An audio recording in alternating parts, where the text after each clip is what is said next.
परमेश्वर वो सर्वशक्तिमान है, वो हमारे सर्व संकटों का नाश कर सकते हैं।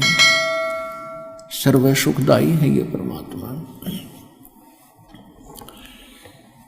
इसमें आत्मा अपना ज्ञान होने के बाद तो परमात्मा को याद करके अपने किए हुए कर्मों को ऐसे याद करेगी।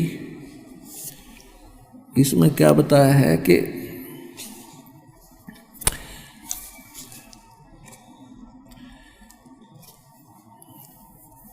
पावचनों के लालच में या बंदर आड़ी मूठ गही। ये बंदर पकड़ने वाले क्या करते हैं, एक बिल्कुल टाइट से मुंह की एक सुराही बनवाते स्पेशल टाइप की कुम्हार से, तो ऐसा करते थे पहले। और वो क्या करते हैं, उसको मिट्टी में दबा देते थे। उसकी गर्दन थोड़ी सी ऊपर रहती थी, और जिसके अंदर से बंदर का हाथ मुश्किल से प्रवेश तक कर जाता था, और उसमें कुछ चने डाल देते थे। उसका खाद्य जो बंदर को पसंद होता था, चने, और कुछ चने उसके आसपास उस सुराही के उस गड्ढे के चारों तरफ डाल देते थे। अब बंदर आता था पहले तो बाहर चने देखकर खाने के लिए वृक्ष से उतरकर, वो चने खाते खाता फिर क्यों, हम बेईमान तो हैं ही, अंदर दिखते ढेर सारे पड़े, तो हाथ फंसा के और मुट्ठी भर के, और फिर वो भागने की सोचता है। वो भागा कैसे, मुट्ठी फंस गई, मुट्ठी वो खोल नहीं सकता, उसका स्वभाव है। और टट्टी करे और चिल्लावे और मुट्ठी खुल नहीं, टर टर टर। उसको पता है कि मूर्ख न पता नहीं, न छोड़ दूं। तो बंदर को फिर ऐसे वश करके वो फिर बेचता है कहीं, फिर उसको सारा दिन नाच नचाते हैं, उसकी दुर्गति करते। तो हम ऐसे फंस गए आके, इस काल के ने ऐसा कर दिया हमारे साथ।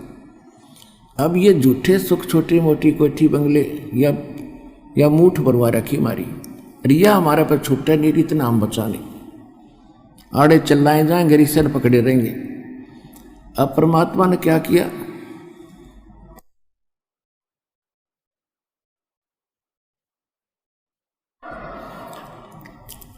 अब बंदर पकड़ने वाला कई जगह ऐसे सिस्टम फिट कर देता है, 7-8 जगह। तो कोई भगत श्रद्धालु, कोई नेक व्यक्ति जा रहा था, उसने केले ले रखे थे अपने थैले में, सफर कर रहा था। उसने देखा भाई बंदर फंस गया, उसको मालूम था कि वो किस तरह जकड़ा हुआ है। उसने क्या किया, एक केला डाल दिया उसके हाथ की पहुंच से थोड़ा सा दूर। एक तो उसने फंसाए रखा था उसमें सुराही में, और एक देख लिया इतनी दूर तक इसका हाथ जाए, उसने इतनी दूरी पर केला डाल दिया। अब हम लालची सोचा ये बिठा ले, बंदर ने सोचा ये उठा ले। उधर ध्यान गया तो वो हाथ थोड़ा सा ढीला हुआ, चने छूट गए, वो हाथ निकल गया, वो केला उठा के भाग लिया। तई बाप के हाथ में केला दे दिया अपने दास ने, इनमें उठा के भाग दिया।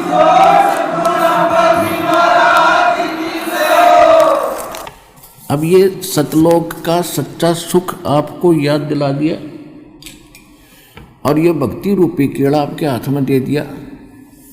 तो इसको पकड़ने के लिए आपने वह मूठ छोड़ के आनी पड़ी। अब यहाँ आए हो ना, यह मूठ छूटे नहीं थी, हमारे दादे परदादे मर गए उड़े चिल्ला के।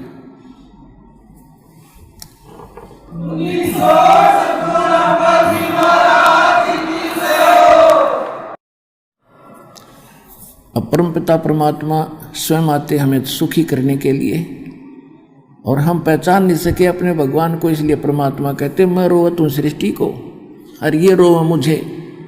ये कहते हे सर्व संकट मोचनहार, हे समर्थ शक्तिवान, हे सच्चे भगवान। हम राम कृष्ण हनुमान के पुजारी थे, और जब आपत्ति आती थी लोग क्या करते, हे सच्चे भगवान। तो इसी सिद्ध है भी याद आवा कि ये सच्चे नहीं थे, क्योंकि इनकी भक्ति करते करते दुख आ गया, तो ये सच्चे की हुए। तो फिर नौकरा करते हे सच्चे मालिक, हे सच्चे भगवान। तो अब हमको पता चला सच्चा भगवान कौन है, तो ये है वो सच्चा भगवान।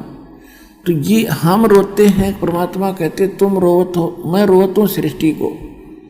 तुम्हें रो रहा हूं, तुम्हारे लिए भटक रहा हूं कि तुम जिनकी पूजा कर रहे हो ये सुख नहीं दे सकते, तुमने दुख तो दे सकते। कौन दे सकता है दुख? ये काल भगवान। और ब्रह्मा विष्णु महेश और दुर्गा ये तो अपने ना सुख दे सकते ना दुख दे सकते, आपका किया कर्म ही दे सकते। और परमात्मा कहते मेरी शरण में आने के बाद तुम्हारे कर्म के अंदर, प्रारब्ध के अंदर, किस्मत के अंदर यदि कोई पाप कर्म भी अधिक है उनको भी खत्म कर दूंगा, नाश कर दूंगा। मासा घटे न तिल बधे, विदना लिखे जो लेख, ये सच्चा सतगुरु मेट कर भाई ऊपर मार मेख।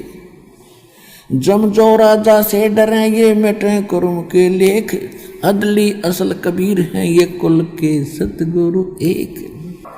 परमात्मा भी कहते हैं अमर करूं सतलोक पठाऊं, तात बंदी छोड़ कहाऊं, अजर अमर बंदी छोड़ हमारा नामम, अजर अमर है अस्थिर ठामम।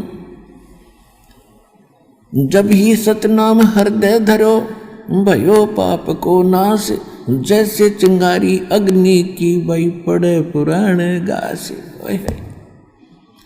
परमात्मा कहते हैं मेरे पास एक ऐसा जालिम मंत्र है, इसका सच्चे ढंग से, सच्चे संत से प्राप्त होने के बाद आपके असंग जन्मों के जो संचित कर्म हैं या प्रारब्ध के कर्म हैं उनको ऐसे फूंक देगा जैसे सूखे घास को एक माचिस की तिल्ली से 1000 टन पड़ा हो, एक माचिस की सीख जला कर लगा दो, सारा भक्कड़ ठा देगी।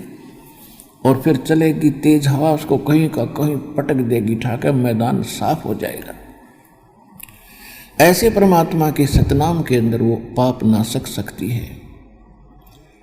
जैसे सूरज के आगे बदरा, ऐसे कर्म छयारे, प्रेम की पवन करे चतुमंदर जल के तेज नयारे। जैसे सूरज के आगे बादल, सूर्य के सामने बादल आ जाते हैं तो सूर्य का जो वास्तविक प्रकाश में प्राप्त नहीं हो रहा, जो लाभदायक है, और फिर तेज हवा चलती है तो बादल इधर उधर बिखेर देती है, तो सूर्य का वो स्पष्ट प्रकाश हमारे तक पहुंच रहा होता है। ऐसे आत्मा और परमात्मा के बीच में हमारे पाप कर्मों की ये बादल छा गए। उसके लिए परमात्मा ने कहा कि जैसे सूरज के आगे बादल बदरा, ऐसे कर्म छयारे, और प्रेम की पवन करे चितमंजन, फिर जल के तेज नयारे। परमात्मा में प्रेम जागेगा।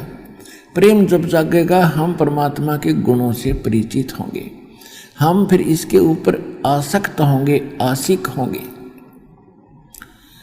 कभी रोएंगे कभी गाएंगे, और सतलोक के उस सुख को हम रहकर याद करेंगे। तो फिर इस मंत्र के जाप से आपकी आत्मा साफ होगी। आत्मा साफ होगी तो आपका प्रेम बढ़ेगा भगवान में, परमात्मा की चर्चा चलेगी, आंखों से आंसू आने शुरू हो जाएंगे। तो वो प्रेम की पवन चलने से फिर वो प्यार के जो आंसू उमड़ने लगे, फिर परमात्मा में वो पापों का नाश होने लगेगा। ये पहचान होगी आपकी। अब परमात्मा जैसे दास आपको बहुत बार सुनाते रहा हूँ कि एक समय रामानंद जी को परमात्मा मिले थे 5 वर्ष की आयु में, फिर उनको सचखंड लेकर गए थे, वापस छोड़ा था। उसके बाद रामानंद जी परमात्मा से परिचित हुए थे कि सचमुच एक स्थान है जहाँ हम सुखी हो सकते हैं, हमारी जन्म मृत्यु सदा के लिए समाप्त हो सकती है। और उनको ये भी विश्वास हो गया था कि कबीर परमात्मा है। परमात्मा ने फिर उनको एक आदेश दे दिया था, ये समझ लो कि इस गुरु शिष्य की मर्यादा बनाए रखने के लिए आप जी ने ये भूमिका मेरी आज्ञा से करनी पड़ेगी। आप मेरे गुरु रूप में रहोगे और क्रिया वो करोगे जो दास बता रहा है, आपको दिखा भी लाया है। और क्योंकि मेरे से ये कोई भी उपदेश नहीं ले रहा, विशेषकर ब्राह्मण वर्ग।